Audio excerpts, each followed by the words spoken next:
নমস্কার বন্ধুরা, আপনারা দেখছেন বাংলা জীবিকা দর্পণ ইউটিউব চ্যানেল। আর আজকের ভিডিওতে আপনাদের সকলকে স্বাগত জানাই। আজকে একটি খুবই গুরুত্বপূর্ণ আপডেট নিয়ে আপনাদের সামনে উপস্থিত হয়েছি। এই ভিডিওটি দেখা, আপনি যদি একজন প্রাইমারির পরীক্ষার্থী হন, প্রাইমারি টেটের পরীক্ষার্থী হন, সেক্ষেত্রে এই ভিডিওটি দেখা আপনার জন্য একান্ত জরুরি।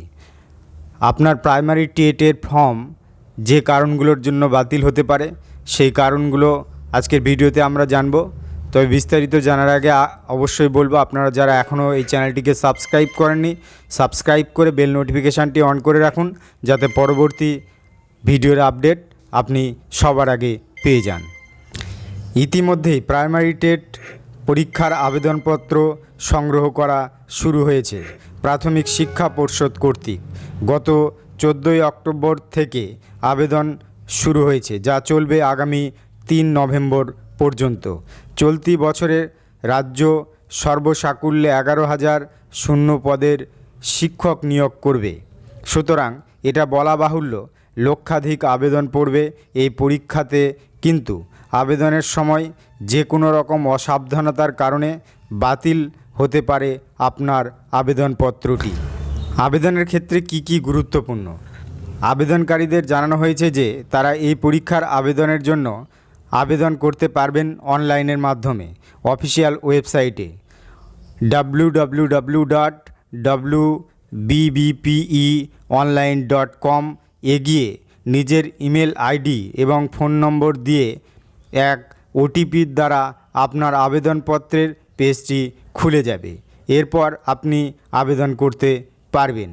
এছাড়া ওয়েবসাইটে গিয়ে উপরে ডান দিকে ডিটেলস আর ম্যান্ডেটরি নামক একটি অপশান থাকবে, যাতে ক্লিক করে প্রয়োজনীয় তথ্য সাবমিট করতে হবে। সাবমিট করার সময়ে খেয়াল করে সব সঠিক তথ্য প্রদান করতে হবে, নয়তো আপনার আবেদনপত্রটি খারিজ হতে পারে। কিভাবে বুঝবেন যে এই কলামগুলো গুরুত্বপূর্ণ?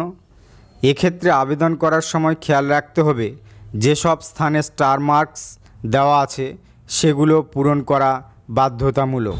যে পেজে আপনি আবেদন করবেন, অর্থাৎ আবেদনপত্রের পেজে পোস্টাল অ্যাড্রেসের স্থানে হাউস নাম এবং ব্লকের নামের কাছে স্টার মার্কস দেওয়া নেই, অর্থাৎ সেটি পূরণ না করলেও হবে, কিন্তু বাকি স্টার মার্কসযুক্ত কলামগুলো অবশ্যই পূরণ করতেই হবে।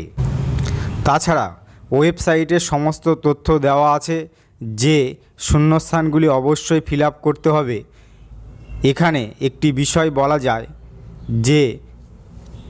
যে সকল ডকুমেন্ট আপলোড করতে হবে সেটির সাইজও দেখে নিতে হবে। প্রদত্ত সাইজের বেশি হলে সেই ডকুমেন্টটি খারিজ হতে পারে, সেদিকে আপনাকে অবশ্যই নজর দিতে হবে। এই প্রসঙ্গে প্রাথমিক শিক্ষা পর্ষদের সভাপতি জানিয়েছেন, আগামী 11ই ডিসেম্বর টেট পরীক্ষা আয়োজিত হবে। 11 ডিসেম্বর টেট পরীক্ষার সিদ্ধান্ত নেওয়া হয়েছে প্রাথমিক শিক্ষা পর্ষদের অ্যাডহক কমিটির বৈঠকে। লক্ষ্মী পূজার সমাপ্তির পর রেজিস্ট্রেশনের মাধ্যমে পর্ষদ পোর্টালে আবেদন করা যাবে।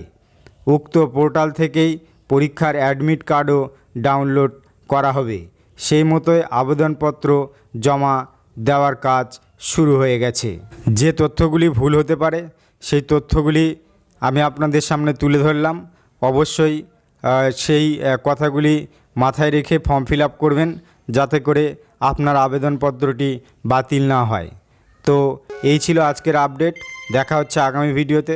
ততক্ষণের জন্য ভালো থাকুন, সুস্থ থাকুন এবং অবশ্যই বলবো দুর্নীতি থেকে দূরে থাকুন। আর আপনি যদি এই চ্যানেলে নতুন হয়ে থাকেন তাহলে অবশ্যই চ্যানেলটিকে সাবস্ক্রাইব করে আমাদের সঙ্গে থাকুন। ধন্যবাদ।